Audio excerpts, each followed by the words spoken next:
So my first review problem for today was to have kids graph secant and, sorry, my iPad is a little slow for some reason, for secant of theta minus 4. So I know that they started by graphing cosine. And it ends at 2 pi. I like to count it up 1 pi over 2, 2 pi over 2, 3 pi over 2, and 4 pi over 2, so that later when we stretch it, it works nicer. Now instead of a 1 and a negative 1, because there's a 4 amplitude, I'm going to put a 4 and a negative 4 on my y-axis. And now, what is that minus 4? It moves down 4. And you can't just like move it down to here. That's 2. You know what I mean? Like, we know how far 4 is. It's that. So it needs to move down exactly that far. That's why I picked that number. So we know how far it is. All right, so if we move it down 4, then all my dots go down 4 marks, and then I redraw it. There. So the blue one is your final answer. How many of you would have got that one right on the test? Okay, cool. So that's secant. The one I'm most scared about is cotangent, because it's like tangent, but it's in a different spot. So I'm going to just see if cold you can remember how to do cotangent. If you don't, maybe start with tangent and then shift it to the right, because that's kind of what it looks like. All right, so what's cotangent of 5 theta look like? If you're completely lost, I'll just remind you that cotangent has asymptotes. I'm not going to say where, but wherever cotangent is, kind of looks like that. It's going down the whole time.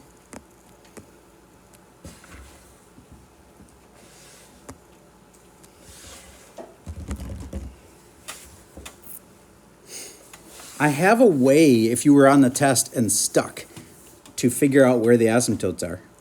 I'll remind you that cotangent is the flip of tangent, right?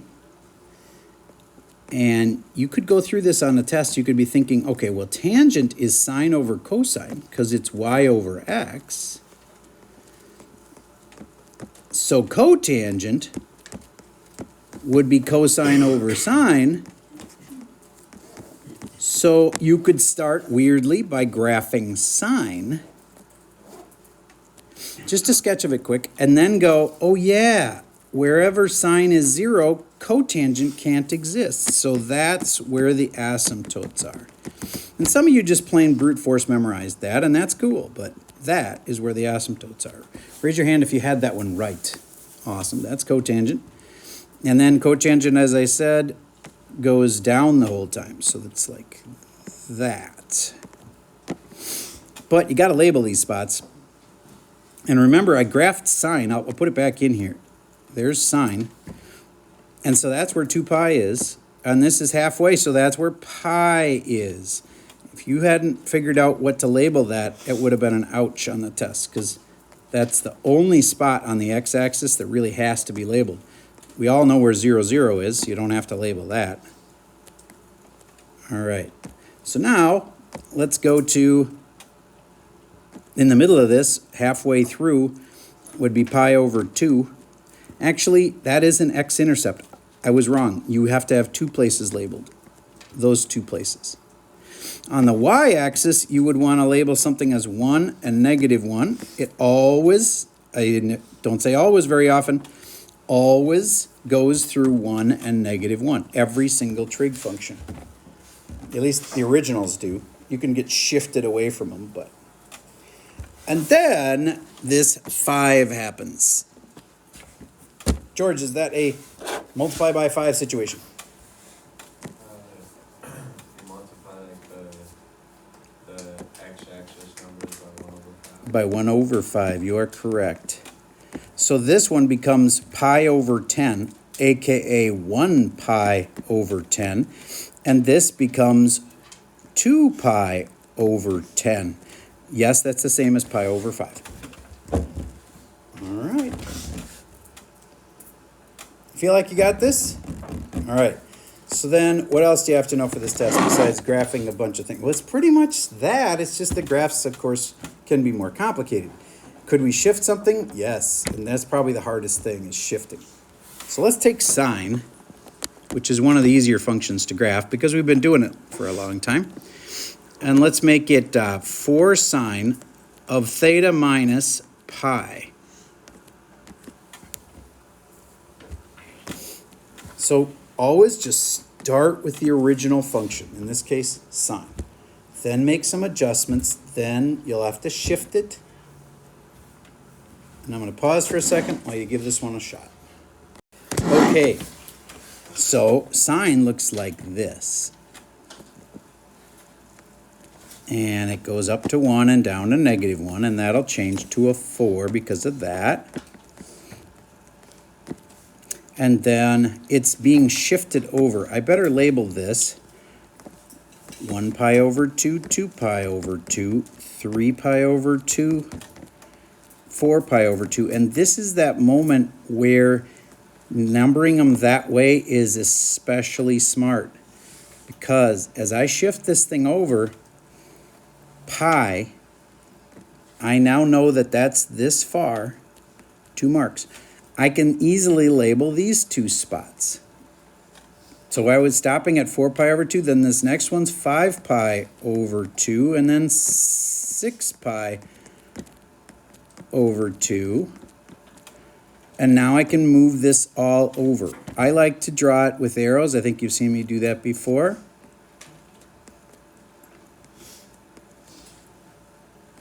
Two marks.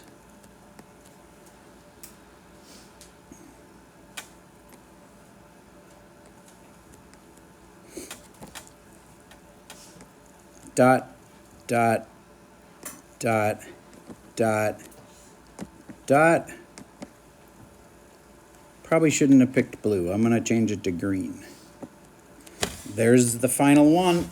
I'm off a little bit here. My tick mark should be moved over a smidge. I'll just go like that. 6 pi over 2 is where it ends. Question? Do you need to show where the original, No. In fact, your graph would be better than mine if you just didn't have this in there. I just like to, this is more of a teaching tool for me so I can show you why it's there. You know what I mean? But the answer is actually just that. Yes? So would the period be 6 pi over 2? That's an excellent question. No, because it doesn't take from here to there to complete a complete cycle. You know what I mean? I know the last part, it ends at 6 pi over 2, right? But it starts at 2 pi over 2, right? So then if you subtract those two, you get 4 pi over 2, which is 2 pi. You know what I mean? If I take 6 pi over 2 minus 2 pi over 2, it's 4 pi over 2 is the period. Which is, you could leave it like that, because like I've said, I like this for this unit. I'm okay with not reducing. Or you could say 2 pi. All right, so let's actually do those. There's several questions I could ask about this. What's its amplitude? That's a pretty easy one. What's its period? That is definitely a harder one. Is there a phase shift? Yes, there is. And what is it? What's the domain of sine? And what's the range for this function? What are these 1, 2, 3, 4, 5 answers? Question? If your line would go a little bit over the x-axis, would that count as sine? We decided that that is really common for kids to do, is like just kind of continue the graph a little bit. We're not going to mark that wrong this year, because even though you technically are doing more than one period of sine, it's okay as long as the directions, which we decided to change this year, say graph at least one period. So what you could get dinged for is if you didn't finish it. Let's say you only got to here and you stopped. Like here. Let's say you didn't finish that last part, then you haven't got a complete set. So you got to at least finish it, but then if you go over, it'll be okay. So like a little more, it's okay. Okay, amplitude. Well, that's easy. It's the number in front, 4. It's how high the function goes, like this. So that's 4. The period, that is, we never changed it. And the way you can know that is the period will always be 2 pi for sine and cosine, and the sister functions for it. Tangent, or no, not tangent, not cotangent, the other ones, secant and cosecant. It's 2 pi over b, and b in this case, there is a b of 1. So therefore you could say it's 2 pi over 1, which is 2 pi. Another way you can see it is it goes from 6 pi to 2 pi, which is 4 pi over 2. 4 pi over 2 is 2 pi. So either way, it's 2 pi. The shift, that's this thing. Right. If you didn't say right, I'm sorry, but it's directional. You got to say right or left. Pi. And the domain of it, well, this thing keeps going, doesn't it? It goes forever in both directions. The range of it is how low to how high it goes. The lowest it goes is -4. The highest it goes is 4.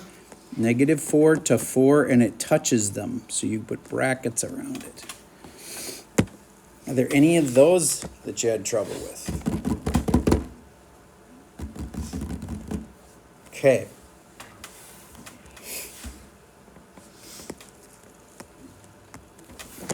Now, yesterday's. I'm going to start you off with an easy one, and then we'll do a hard one. I bet you can tell already that that's sine. But if I put 0.5 right there and -0.5 right there, that should tell you something. And instead of 2 pi going right there, I'm going to say 5 pi going right there. So figure out what the equation is for this one. Pause for a second. Give that a shot. So this one was sine, so of course you needed to know it was sine. But then you needed a number in front. Well, that's easy. This number here goes here, 0.5. This definitely is harder, but I hope you went and put 10 pi right there, and that would be a way of knowing what the period was. See the period from beginning to end, this thing from the beginning there to the end there, the period was 10 pi. I always write this formula. Period is 2 pi over b. I didn't know b, but I knew it was 10 pi for the period. So 10 pi equals 2 pi over b. Do a quick switch of these two, and I get b equals 2 pi over 10 pi. Pi's cancel. b equals 2/10, 1/5. 1/5 theta, or x. Who got the 1/5 part right?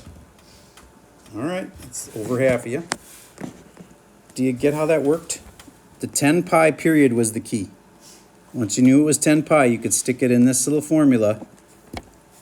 Period equals 2 pi over b and solve it. All right, here's one more that's like that, except, hint, there's a flip going on.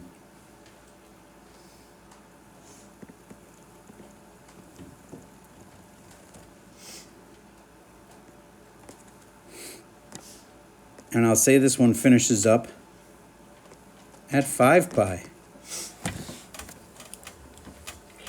I'll say it goes all the way to 7 and down to -7.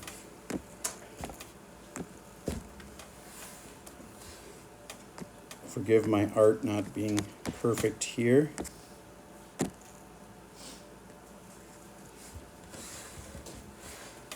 Yes? Sure, hold on just a second. Pausing. So you're finding me the equation for this graph. Okay, if you hadn't noticed, this is cosine except upside down. So negative cosine would be a good start. Raise your hand if you got that part right. Thank you very much. Next one, you now have to figure out this 7's place in all of this. So you stick a 7 here. That's not too bad. And then, okay, how do I get that number? Let's have, Nate, can you talk us through that?